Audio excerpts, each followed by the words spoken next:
Hello, ladies and gentlemen, and welcome back to the Bay Area Musicians Podcast. I am your host, Matt Gretter. Thank you so much for joining me today on this fabulous Sunday. It is an absolutely beautiful day outside, very warm out here in San Mateo, California, and we are ready to get this episode started here today. This is one I'm really excited for because normally on the Bay Area Musicians Podcast, as I've highlighted before, we really like to highlight the music scene out here in the Bay Area, introduce you to some of the musicians that are out here, and really just shining a light on the whole music scene out here. And I thought it would be very interesting to kind of flip the script a little bit. And this also came at the little bit of the stabbing in the ribs of my next guest here, who I love dearly. And she is a wonderful family member to have. And I really thought that, and speaking of family members, that's actually what this next episode is all about, because when we think about musicians, we see the obvious thing. You know, you see musicians on stage, you see the production that they have on stage and all of that, and you read all their bios and stuff, and you know a lot about the musical side of them, which is usually pretty public, and there's nothing wrong with that. But there's another side that we don't often get to really experience or really know about. And that is when the musician is off stage, from the perspective of their families, what do they sacrifice being a musician, and what do they feel that their families sacrifice in turn sometimes. And I figured it would be cool to kind of shine a light on that, and also kind of flip the script, because normally I interview a lot of the guests that are here on the show, but turns out there's some questions that I need to answer now. And so this will be very interesting. We are very happy to have on the show here today a wonderful human being who I've had the pleasure of knowing approximately, if I'm guessing right, about 28 or 29 years of knowing this fabulous lady, because she is my cousin, and I am very happy to have her on the show. Miss Nicole Mondani, how are you doing? Hi, Matt. Thanks for having me. Even though this is all my idea and I forced you into it, I'm very excited. You can't see it, but I got handcuffs on me right now. Actually, that's what these wristbands are for. So. I was like, you got to have the cousins on. Yeah, and we're doing it. We're making it happen. We're doing it. Thanks for having me. Wouldn't have had it. Are we going to talk about the fact that we've already done this episode? No. This is take 2, everyone. A little behind the scenes fun fact. Usually I am a pretty tired person, because I am very, very active with work and trying to be a musician and starting my own business in junk removal. But naturally you get pretty tired, and I was on autopilot and I hit the wrong button and deleted our last recording. And it was good, guys. We'll just tell you that. It was great, but this one will be better. That's right. Second time's a charm. That's right. But no, thanks for having me. This will be fun. Wouldn't have had it any other way. Yay. Okay, so my first question, to flip the script, I recently went to a Metallica concert, and it got me thinking, what was the first concert you ever went to? And if it's not the same one, what is also the best concert that you've ever been to? Okay. Each concert that I have been to, though, they've all been very memorable in very different ways. But the obvious one, which was the first, that was Rush 2007 on the Snakes and Arrows tour at the Shoreline Amphitheater, another fantastic local venue here in the Bay Area in Mountain View. Mm-hmm.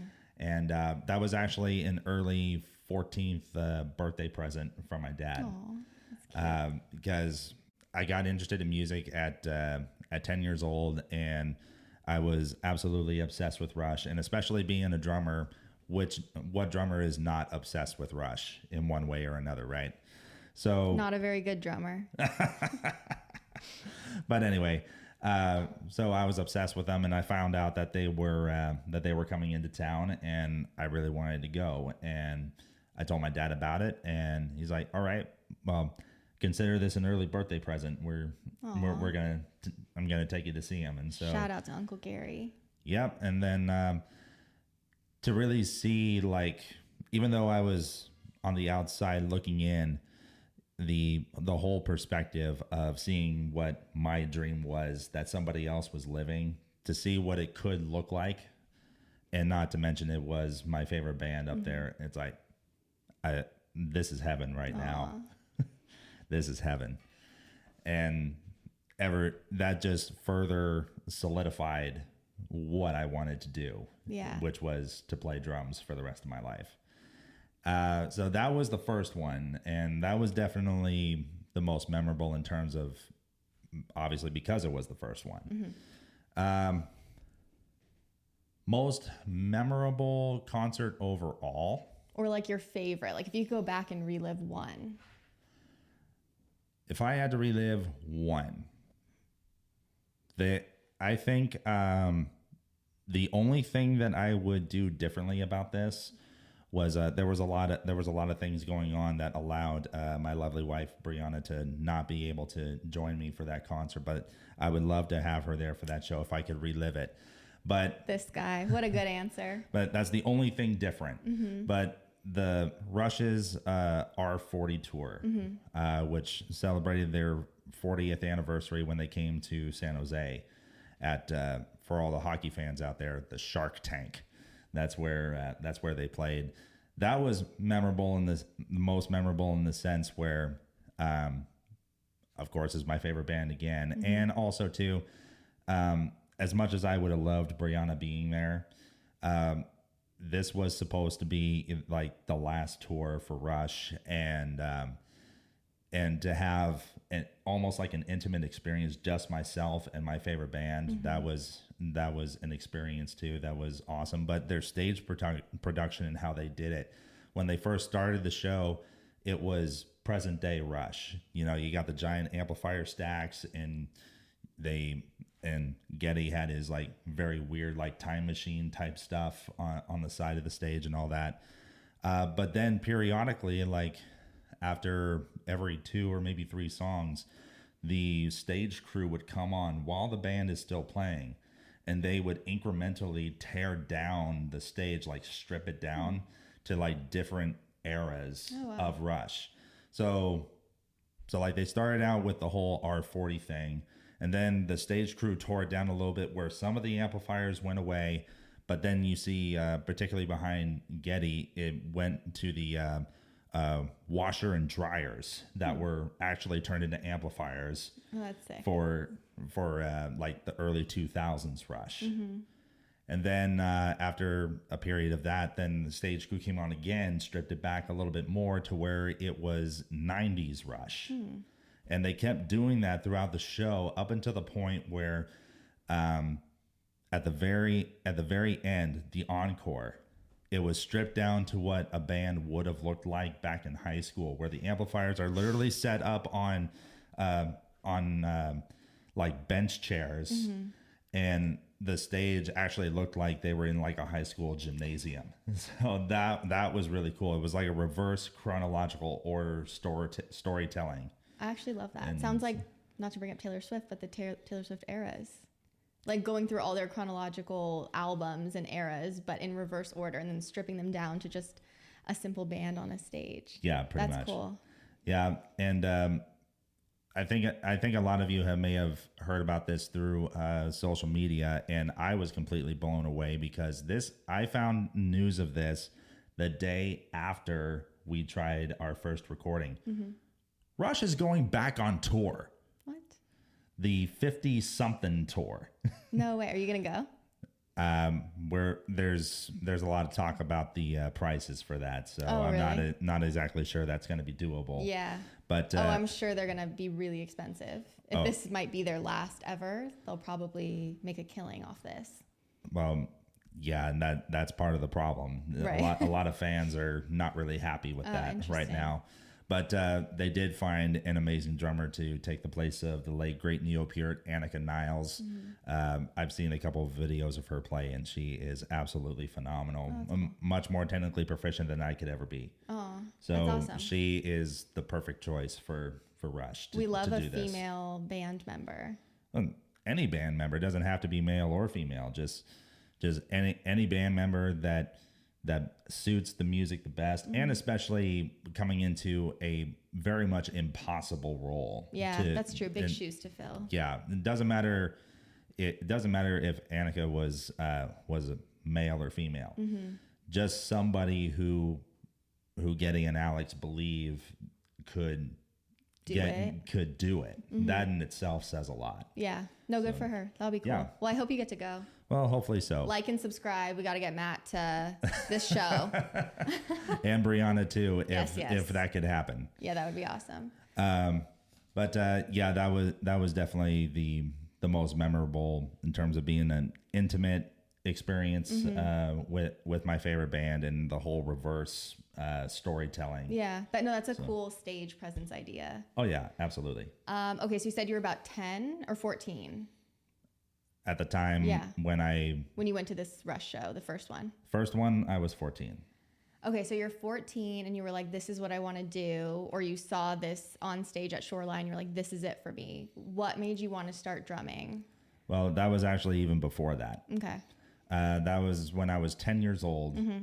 And I always had, actually, my dad always had the radio on in the truck when he would take my brother Tim and I to school. He always had the radio on in the truck, even when we were camping. My dad, yeah. That thing was on. The radio was on. Yeah, so in a roundabout way, he introduced me to music without me even really realizing it. But there was always this one song, of course, by Rush, that would come on the radio. He would always listen to 107.7 The Bone, which is the local rock station out here in the Bay Area. And this song by Rush called Fly By Night would always come on. And I don't know what it was, but there was just something about it that always had my 10-year-old brain in a trance.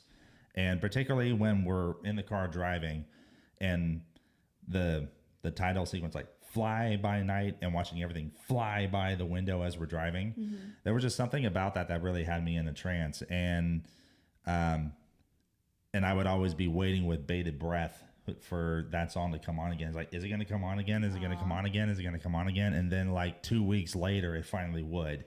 And then I'd be in my happy place again. But then I eventually asked my dad when it did come on, hey, what's this? Oh, it's a song called Fly By Night by a band called Rush. Is there a way for them to replay this? Can you call in and like, hey, can I hear that song again? This is urgent. Can 107.7 The Bone play this nonstop? No, there isn't a way, but I know another way. And he took me to Tower Record Store back when there were still record stores in 2002. And so Tower Records in Stonestown in Daly City. And he wrote down on a post-it note the band, the album, the genre, and most likely where I would be able to find it. And he handed me $10 and he said, go find it. That's cute. So he was an old school dad, still is. He wasn't the type of dad that would hold his son's hand all the time. It's like, you got to let them experience something. I'm here if you need me, but you try to do this on your own. Yeah. And so I'm going through all the albums, all the aisles of all of this different music, and sure enough, it's right where he said it was, and paid it and got home, and I had that song on repeat for 3 months. I was gonna say, you probably burned that CD on that one track.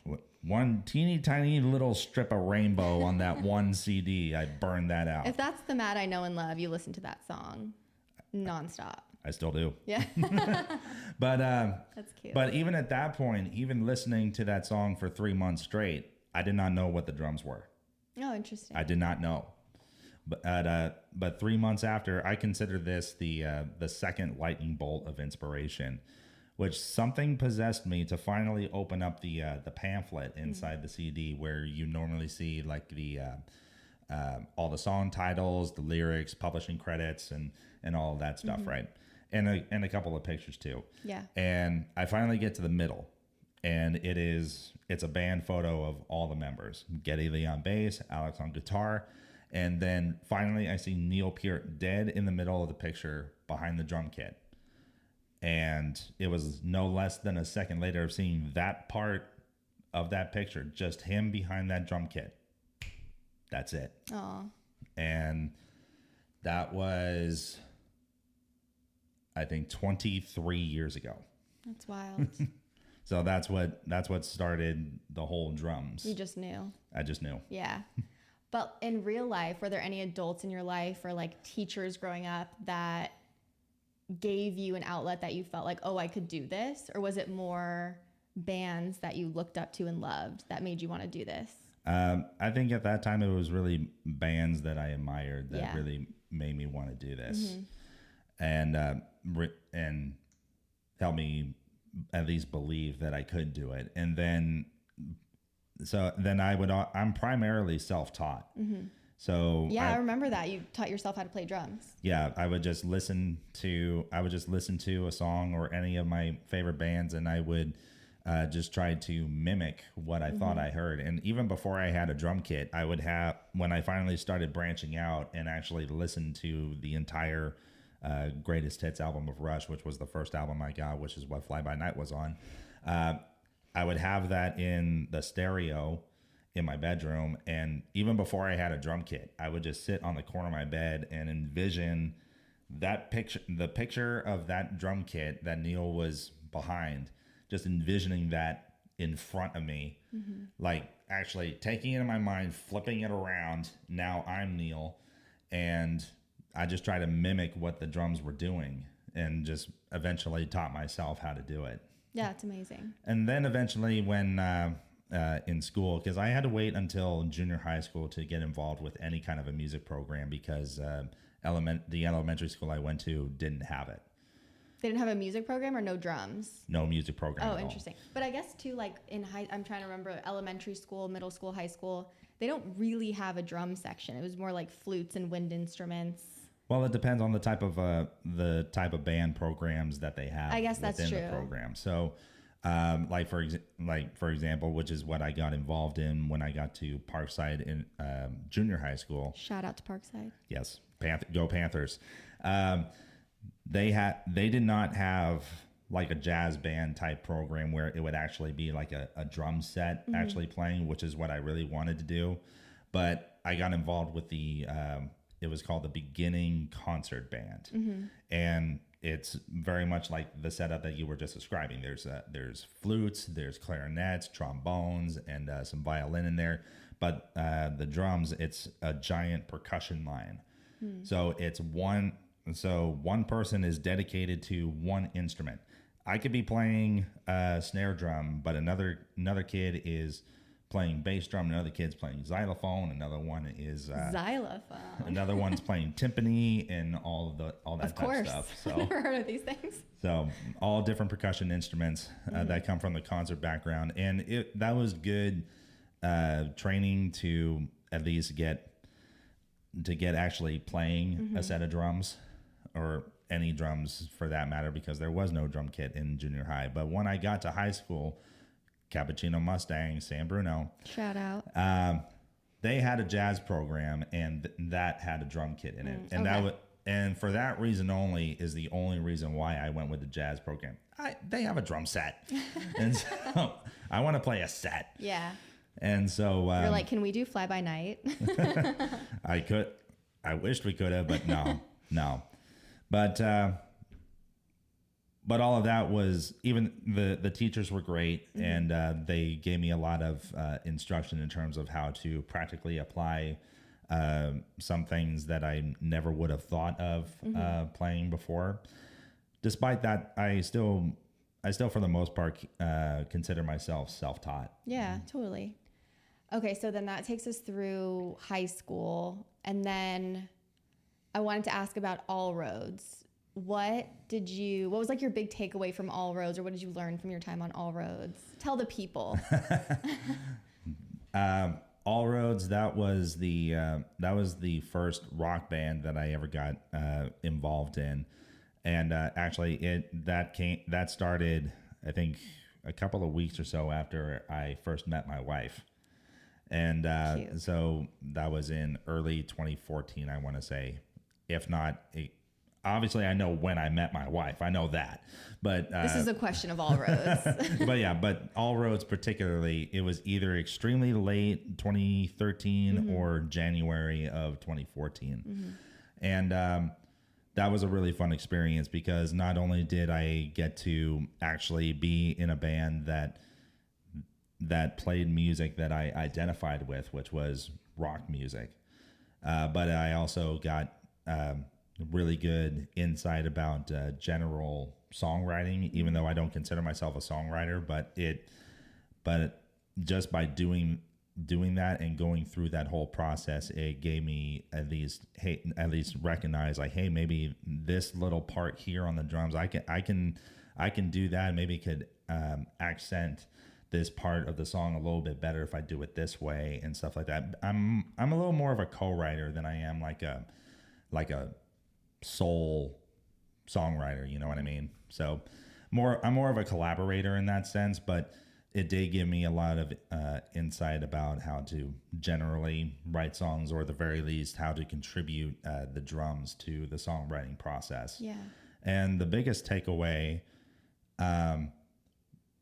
which is really the coolest thing, was that we also had a studio experience. We recorded 2 albums that are still available out there on Apple Music, believe it or not.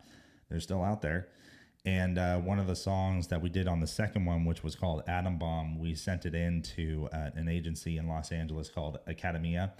And for the month of June, I think it was, maybe it was July of 2017, we actually won Best Hard Rock Song. That's awesome. Yeah. Yeah, I remember when you were in All Roads and you sent us the link to your iTunes. And I remember being like, this is so cool. Like, you could download what you guys are doing. Yeah. Like, for so long, I felt like iTunes was only for, I don't know, Beyonce and all the other things, whatever I was listening to. But it was so awesome that, like, your band was on there and you could, like, download your drumming and everything. Yeah. So that was really cool. Yeah, but even though it may have seemed like iTunes was only for, like, the big name artists and stuff, that what you see is just what happens to be what most people are downloading. So whatever is the most popular, iTunes and Apple therefore is going to naturally promote that to the top, or like the very first thing that you see. But you could pretty much type anything in the search bar, and even who I play for today, Mike Anuzzi, he shows up. Yeah.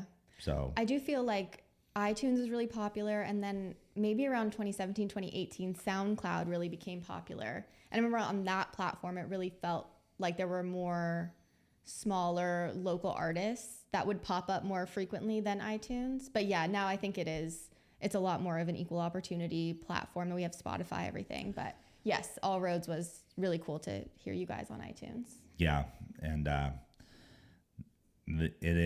it is a band that I wish that a part of me wishes I was still a part of, because it's closest to my purest identity as a musician, growing up with 70s and 80s rock music and learning how to play that music, and just being in that general environment. It was an amazing feeling, and if I could live it all again, I absolutely would. Aww.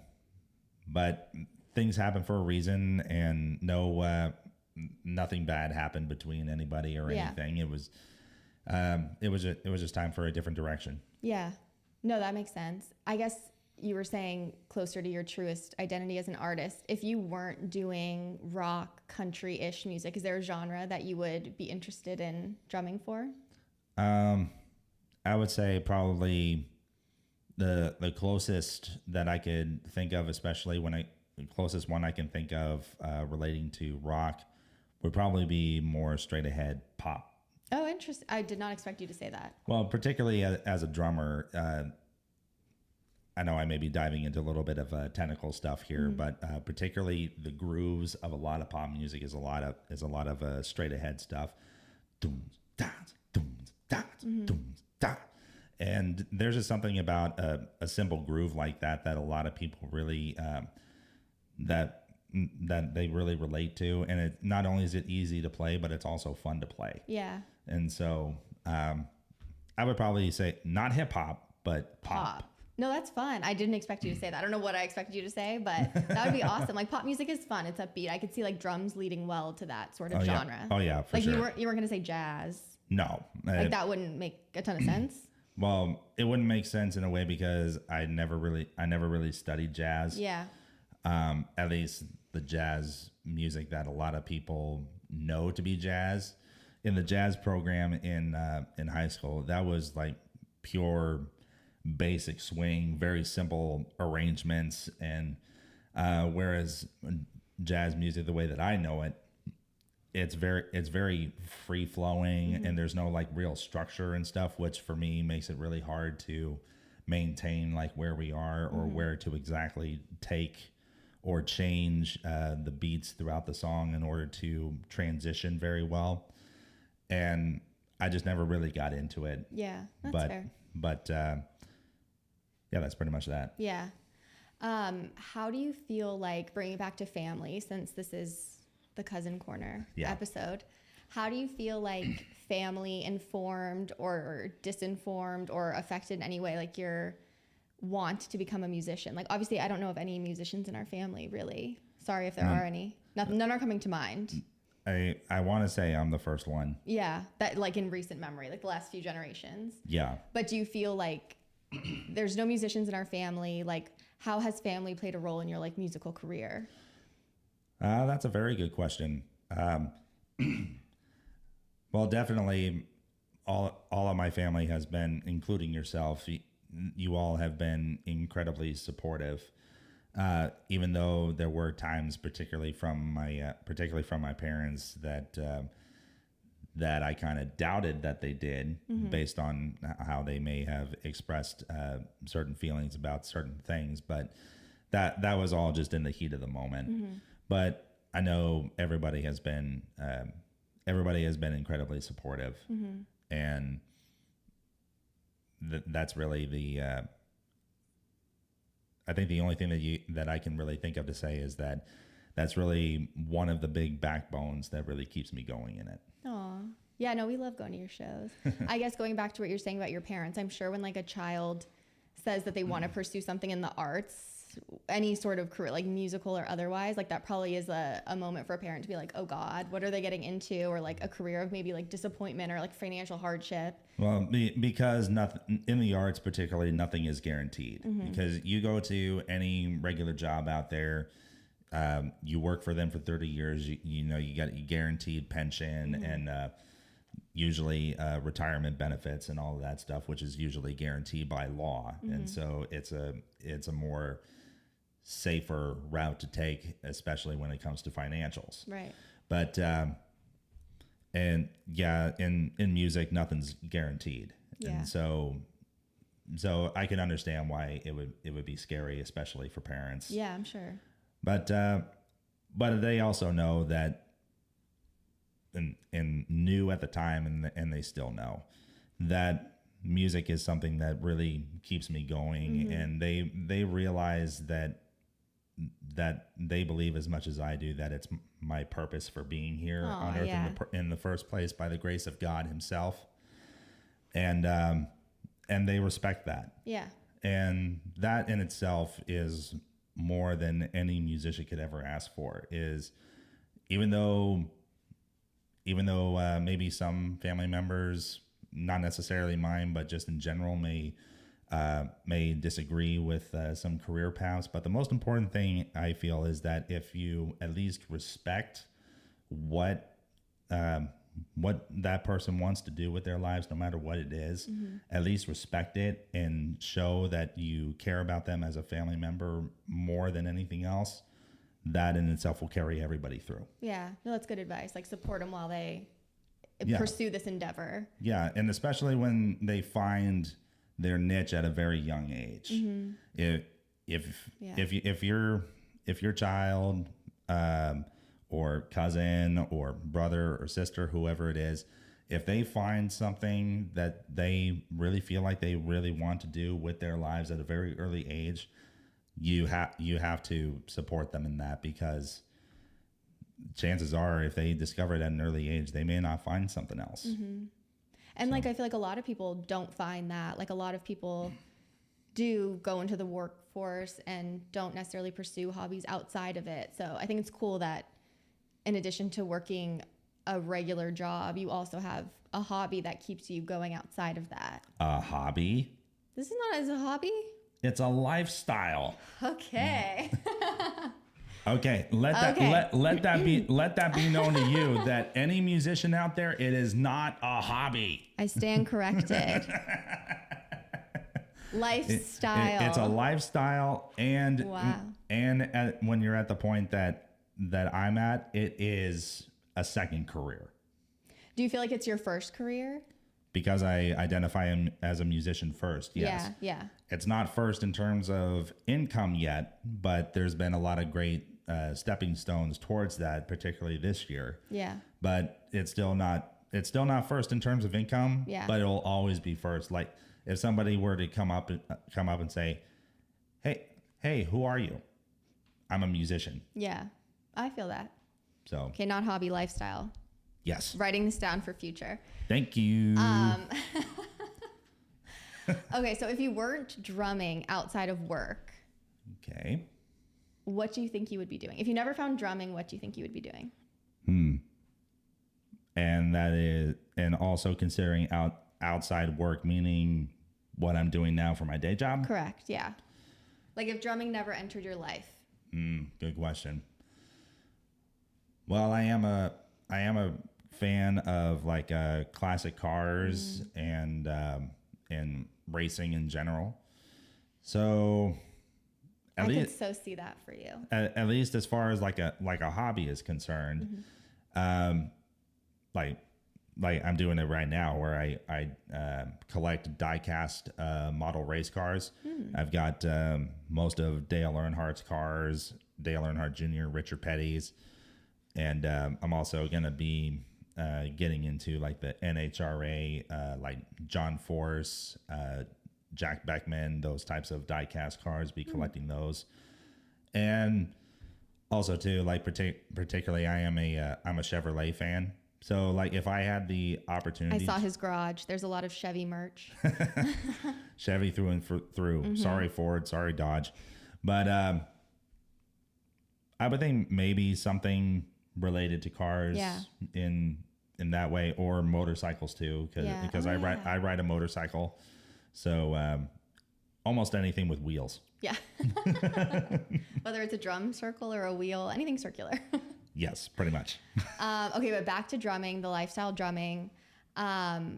What is, like, when you were starting out, I remember you would have gigs everywhere and anywhere. Like, what's the longest you've ever commuted for a gig? Like, not spending the night. You don't have a hotel somewhere, but it's like you get a gig, maybe last minute or not, but you're going to drive there and make it work. What's the longest you're driving?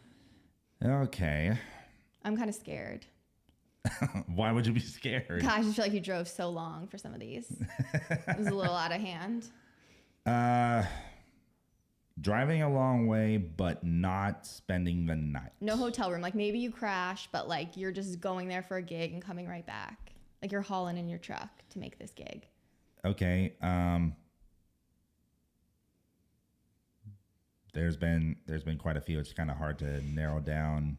Are we crossing state lines?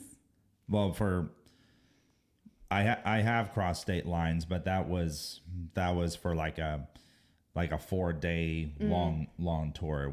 It wasn't for, which I do have a story about that in a little bit. Oh, okay. Tell it. So this was 2018. I want to say, I could be wrong. We won't know either way. But anyway, lie to us. But anyway, I was playing for an artist named Mike Hellman, who I still play for on occasion today. And he wanted to do a short, like almost like a weekend long tour of Oregon. But one of the first show that we had, it was a total of 4 shows. The first one was actually in Petaluma, California, which is not too far north of the Bay Area here. And we played the show at a place called the Big Easy, which is like almost like an underground speakeasy type 1930s and 40s prohibition type atmosphere. Cool. And we played that show and everything went great. And now we got to find a place to crash for the night. And thankfully, the bass player, he offered to have us crash at his place. And we pull up to the place. It is like the quarter of a size of like a small barn. And I wasn't thinking. I did not bring a sleeping bag. The only thing I brought was a pillow. That was it. And so At least you thought of the pillow. I don't know. So a little form of normalcy there. So because I forgot my sleeping bag, now I'm trying to find a place where I can actually try and crash. One would think, well, why don't you just go at least into your car or something? Didn't think of that. But anyway, I looked around and I see a padded table, literally half the size of this dining room table in here. And I'm like curled up in the fetal position trying to fit on this thing. Like a cat. Pretty much. And I got number one, I got a combined hour and a half sleep that night. And mainly because for two reasons. The obvious one, sleeping on that thing was very uncomfortable and unusual. So who is really going to fall into a deep sleep on that? And secondly, it just so happened that that table was in the bass player's bedroom. And that in itself is not bad, but I found out he had a habit of talking in his sleep. So if you can imagine me curled in the fetal position, trying to go to sleep. It's pitch black because there's no lights on, and then all of a sudden in the darkness you hear this. I was saying and then now I'm just hysterically laughing because I've never heard this before. This is the funniest thing I've ever. Just jarbled words. Just jarbled words. In the pitch black, and I can't stop laughing. And so get an hour and a half rest, and then I have to drive 700 miles to Portland. God. And we did stop for gas, but I did not do the wise thing, which was to let Mike drive the rest of the way. I just kept going. Yeah. Because we were in my pickup truck, that blue GMC Sierra pickup truck that literally took me everywhere. And you should have seen me when we got to Portland. My eyes were squinted, and they were every square centimeter of the white in my eyes was all red. God. And I was a dead man walking. And then we get set up to do the show, and I don't know what it is. It just has to be like musicians' adrenaline or something, where you just sit behind the drum kit or you put on your guitar, you step up to the microphone, whatever it is, and as soon as the song kicks off, this unexplainable like adrenaline thing takes over, and it's like you're reborn again. Aw. So, Showtime, baby. So I guess you could say the music is literally my cocaine. Yeah. The healthiest cocaine I've ever had. Wakes you right back up. Nature's cocaine. Yeah. And so we did that for a couple nights there. So if you want to take that distance into account, that was the longest overall distance I've done. Yeah. No, that's grueling. That's a long trip. But in terms of longest distance driven and not having to go back home, I would venture to say that was probably Turlock. Yeah. We were actually, it wasn't quite as long as one might think, though, because the family was actually staying up in my sister-in-law's cabin in Arnold, which generally is not that far away, but it is about 60, 70 miles. And there was no hotel for me to stay at. So after that show was done, then I had to drive back. But I'm borderline falling asleep at the wheel. I know I can't make it. So, but we planned it ahead where there was this one town that I would stop at that has a lot of pretty well lit parking lots. And I parked in there, and I crawled into the back seat, and I just had my pillow there, and I had my jacket as a blanket, and I slept in the truck. All for the love of drumming. All for the love of music and trying to make a dream come true. Yeah. That's what. That's grueling. Okay, what was one of the first times you remember like being on stage and performing? First show that I ever did, I'll never forget it, was with All Roads. And it was at a place called the Quarter Note in Sunnyvale, California. That was a couple of months after Brianna and I started dating. We started dating in March of 2014. I think it was maybe 2 or 3 months later that we did that show. Summer of 2014. Summer of 2014 was the first show outside of school music program concerts. Putting those aside, that was the first show that I ever did, and it was quarter note. It's a dive bar. Yeah. But what do you expect any first time band to get booked at? You're not going to get playing Oracle Stadium, Fox Theater, none of that. So, but yeah, that was the very first show. Were you like terrified or were you excited? I was uberly excited. Really? You weren't scared? I was not scared at all. Really? That's crazy. Just you were ready. I was ready. Yeah. And we got up on that stage. I sat behind the drum kit, and it's like, yeah, I'm home. Let's do it. Yeah. Oh, that's awesome. Thinking like you talking about when you first started drumming, first went to your first concert, got your first CD, all that. Going back, if you could redo your musical career, if there's something that if someone wanted to start drumming today or pursuing musical endeavors today, what like advice do you have? Or is there something you wish you did differently or wish you did sooner? I don't know, anything. Start playing drums sooner. Really? But other than that, though, you were still so young though. 10 years old, but there's kids who have started at 3 years old. What if there's someone watching this who's 60, 70, 80 and is like, oh, I want to start drumming? Never too late. Well, of course it's never too late. Yeah. I'm not saying that. I'm not trying to say that there's any time limit on. Yeah, you just wish you had more. Just myself. Yeah. Just myself. But anybody who wants to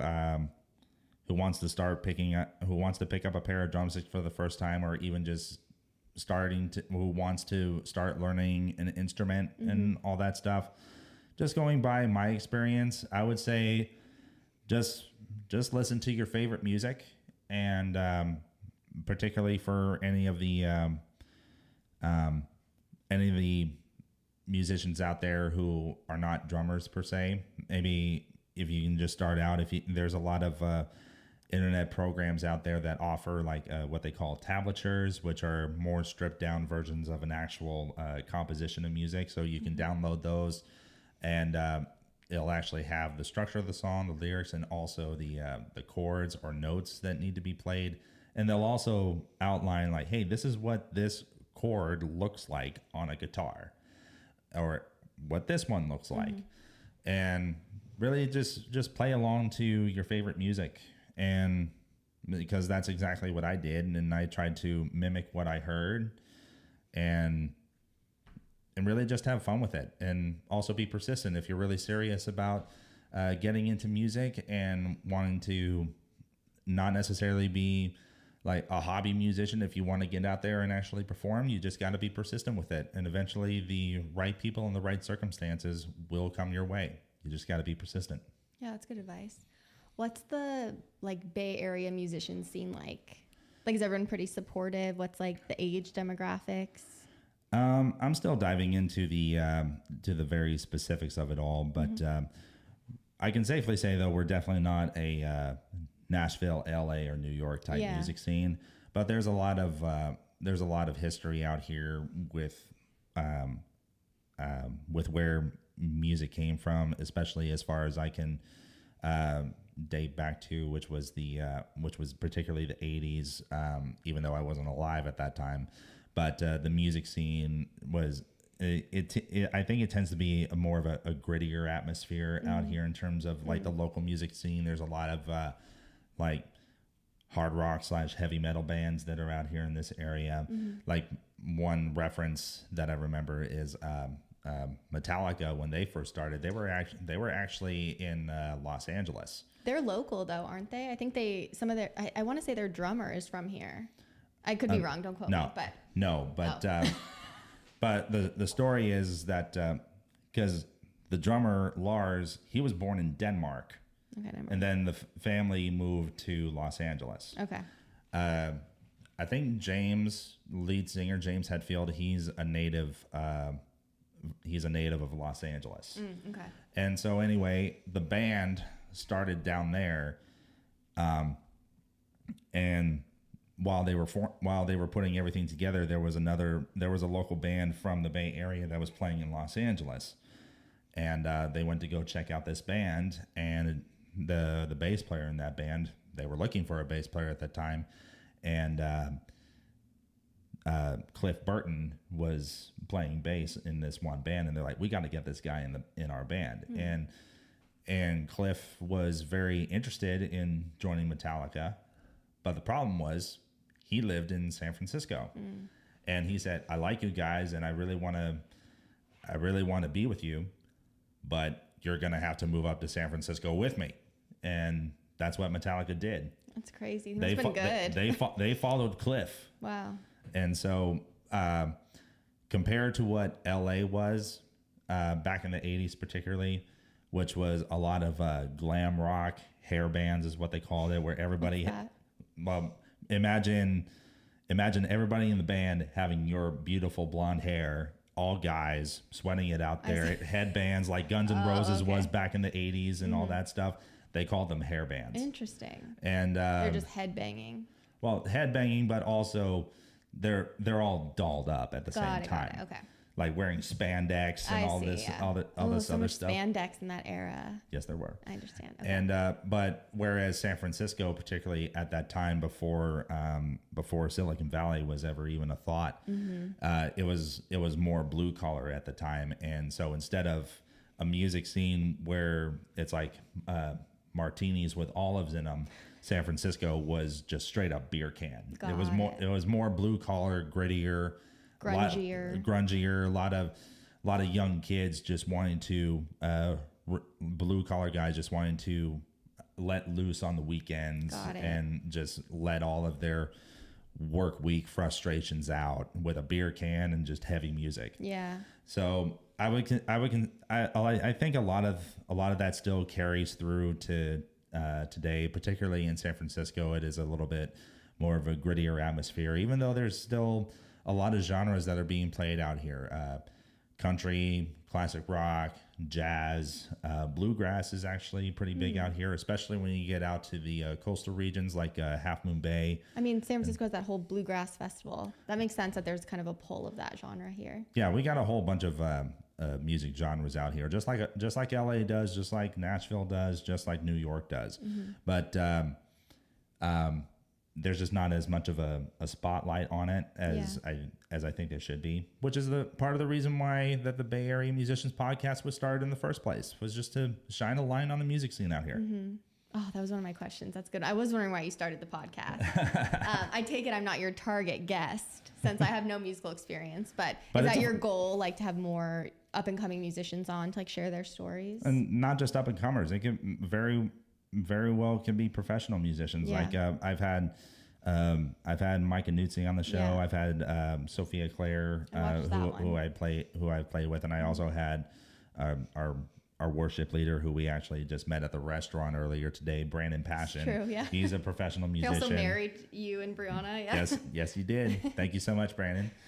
And so anybody from professional all the way up to up and comer, just getting their feet wet. Yeah. And really just introducing the scene out here, introducing the musicians out here and all of that. That's what I'm trying to do. Yeah, it's awesome. Okay, my final question that I wanted to ask you, what's like the dream?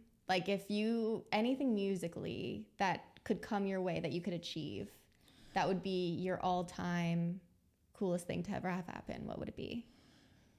Well, there's already been quite a few experiences that have happened that I would have considered impossible, but through persistence and kind of putting myself out there, and oftentimes in uncomfortable situations, because for me, I may have expressed this a little bit on earlier episodes. I am on the autism spectrum, particularly with Asperger's syndrome, which is more high functioning. But part of the problem is, especially around strangers or people who I may know, but I don't know how to approach them the right way and stuff. It can be very intimidating. So from that perspective, it was putting myself in situations where, okay, I know these are pretty high profile people, and now I'm about to step into their world, and how the heck do I handle this? So that was a very intimidating thing, but it turned out it was the best move I could have ever made, because I became really great friends with Rich Redmond, who plays drums for the Jason Aldean band. And through that relationship, and also proving to him that I could actually play, he felt that I was worthy enough to actually play with the Jason Aldean band at the Shoreline. Yes, that was so cool. Yeah. It was during sound check, but still, to have the opportunity to play with one of your all-time favorite bands, any musician, especially a 25-year-old musician at the time, that doesn't happen that early a lot of the time. And on the stage that like you grew up going to concerts at, that must have been such a really cool moment. To stand on that stage and actually look at all of the seats and imagining that they were all full. Yeah. That's a view that I never thought I would ever see. Yeah, that's really cool. That for sure is the biggest one so far. Yeah. In terms of going from here, I already believe that particularly with Mike Nuzzi, he is the best musical situation that I could have ever hoped for. Not only are his songs just absolutely amazing and through the roof, but he is incredibly humble. He appreciates and loves everybody in his band and everybody that he is associated with to try to make his dream come true. And so as far as a music situation, right now, I think I've achieved that. The ultimate dream, though, would be able to financially support myself solely as a musician. I don't need to be, a part of multi-million-dollar deals or have to make that kind of money to be considered successful. If I could just pay my bills, live a comfortable blue-collar life, be able to pay the bills, maybe save a tiny bit of money, and just live my life doing something that I love to do. Yeah. That in itself is a success. That's the dream. Yeah. And actually, I do have one or two questions for you. Hit me with it. This kind of ties into with one of the effects of Asperger's syndrome that I have dealt with a lot more in the past, though I feel like I've conquered it in most recent times. Things have gotten a lot better, but particularly early on, I was always kind of the quiet kid, and in the cousins group, there were a few times, particularly at our family camping trip in Death Valley, where the cousins are talking amongst yourselves, as you should have been. But I just felt that a lot of the topics were not something that I could really relate to or contribute to. And so therefore you feel like you're left out and all that. So were there any times like within the cousin group that I may not have been there, but was my lack of presence ever felt? Matt, of course. We're always better when we're all together. And of course, I feel like we always notice when one of us isn't there. Yeah. I do feel like, growing up, I could see that. I feel like I sometimes felt that too. Like there's 3 boys, 2 girls when we were on like those trips and such. And it's easy to feel like, especially when you're young, like how interests change. Like I do feel like it was like a boys club for a while. Like you guys talked about sports and stuff, but I'm sure there were times that you were like, they're talking about something I don't care about. But no, of course. That happened a lot of the time. Yeah. So, no, I feel that. I always felt like the black sheep, and I'm not looking for pity at all, because I'm not. Just just recounting what my feelings were at the time. Yeah. So. No, I get that. I get that feeling. Like I think we've all maybe like felt that, but I never felt like you were that. Oh, okay. Yeah. So he's not. So he's not here, but Thank we don't. God we he's don't, not here. No. No. Never. Yeah, thank God that black sheep ain't here to be in our way. Never. Brian, no, I'm just kidding. Sorry, Brian. Just kidding. No, never. Yeah. I do feel like it's better when we're all together. Oh, for sure. And We also now have a gag where if one of the cousins can't make it, we have the cutouts on a popsicle stick. We should have brought them today. I know we should have. We didn't think. You always do a good job of making it to the family stuff. Yeah. Despite all the gigs and. I do the best I can. Most times it does work out. Sometimes it doesn't. And there's been times where I've caught quite a bit of heat from my parents for that because like you value music over your own family, which is not You're true. like, yes. I'm just kidding. No. Of course, I value family over music. Yeah. Like this is family. This is music. It's close, guys. It's close, but family at a musical gig, perfect. That's great. Because everybody wins. Matt's like, thank God everyone's in one room. They actually care about what I'm doing. No, we love going to your gigs. I love the Fox Theater one. Yeah, that was the most memorable show that I performed. Yeah, it was really cool. And there was a lot of circumstances around that show that almost made it not happen. But fortunately, Mike stood his ground and he convinced the Fox to make it a free show. Yeah, it was meant to be. Oh, for sure. It worked out. Yeah, that was a cool one. All right. Well, we thank you so much, Nikki, for coming on. We really appreciate it. And yes, you twisted my arm to make this happen. Not that I didn't want it to happen, but she twisted my arm the most. And, I did. But I wouldn't have it any other way. Thanks for having me. Absolutely. Love you. Thanks, guys, for listening. Thank you so much for tuning in to this episode of the Bay Area Musicians Podcast. We really appreciate it. We got a lot more episodes coming your way in the near future, and we are really looking forward to all of this. Thank you so much for coming in, and we will see you guys next time on the Bay Area Musicians Podcast. Bye, everybody.